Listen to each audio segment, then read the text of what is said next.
Hey everyone, it's John Chow here from johnchow.com, and today I have an unboxing of my new Apple MacBook M1 Max. So it just showed up today. I ordered this thing over a month ago, but because of production constraint and chip shortage, it finally showed up. So glad it did. So I figured we're gonna unbox it. So it came last night in this Apple box. I already tore out the strip, so let's open it and take a look. Whoa, check it out. Oh yeah. Oh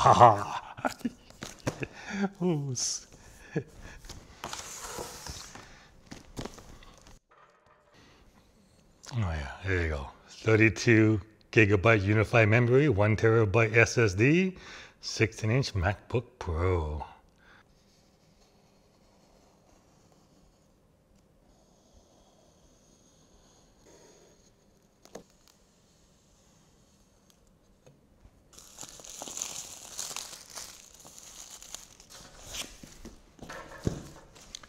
Left.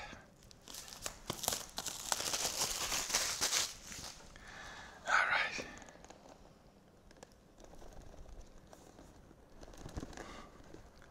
Slow. Ooh. I was expecting to slowly pop out and oh wow.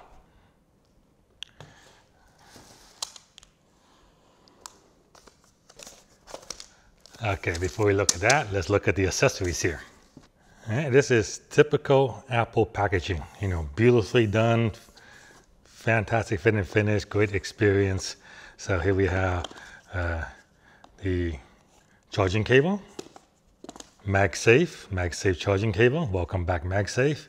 USB-C, and then we have I guess this is the owner's manual.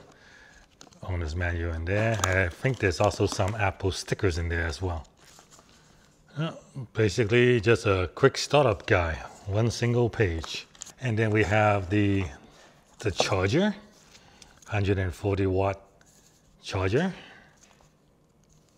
Plugs right in. USB-C goes in here for the cable. Plugs right in there. Then MagSafe goes to the MacBook.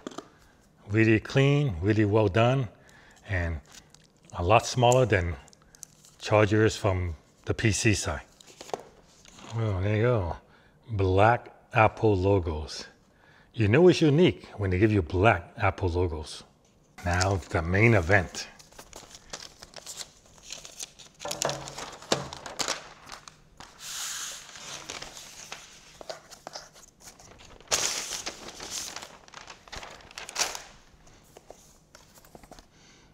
Wow.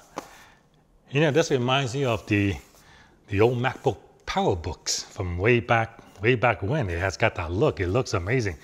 I really like that. The Mac Pro logo that's embossed onto the back.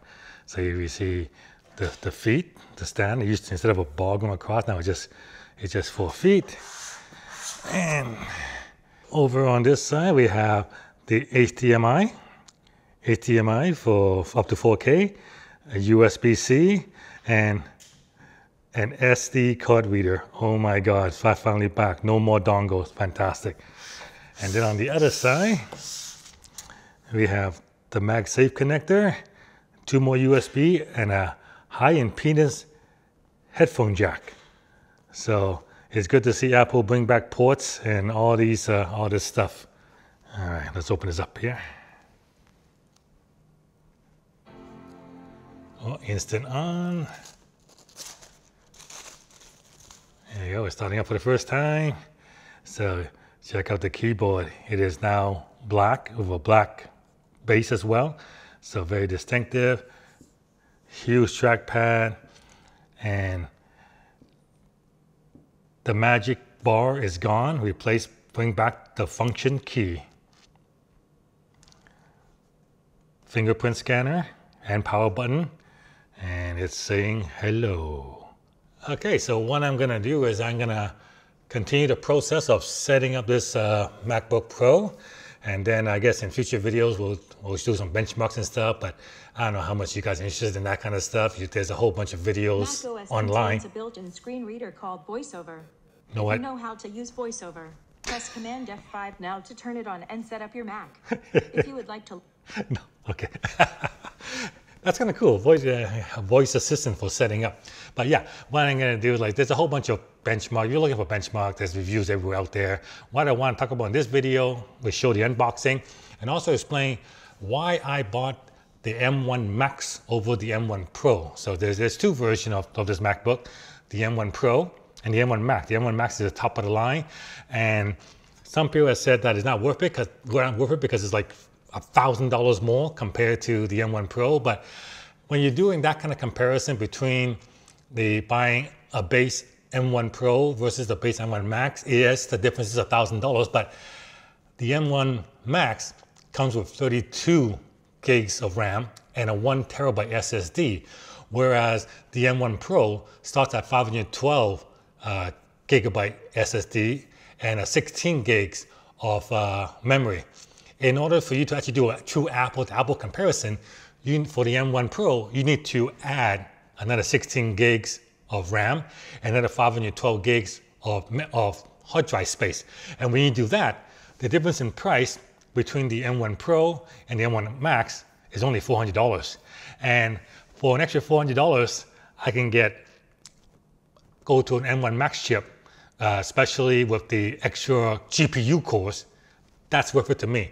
So when someone says that I wouldn't get it because it's $1,000 extra, and I can understand that for $1,000 extra, but it's really not. It's only $400, not $1,000. Because I said you do need to upgrade the memory and the RAM to have a true apples-to-apples comparison. So I'm gonna continue setting this thing up, and then I'll run some benchmark and some feature video, and maybe I'll show you the setup I'm using for this. It's gonna be my new video editing setup. It's gonna be hooked up to some external monitors and stuff. So maybe I'll show that and maybe do an update on my office. Yeah, that'd be cool. Anyway, so yeah, this is the Apple MacBook Pro M1 Max, top of the line MacBook from Apple. If you enjoyed this unboxing and my rationale for getting it versus the regular Pro, give me a thumbs up. Please like and share my video, subscribe to my channel, and I'll see you guys next time.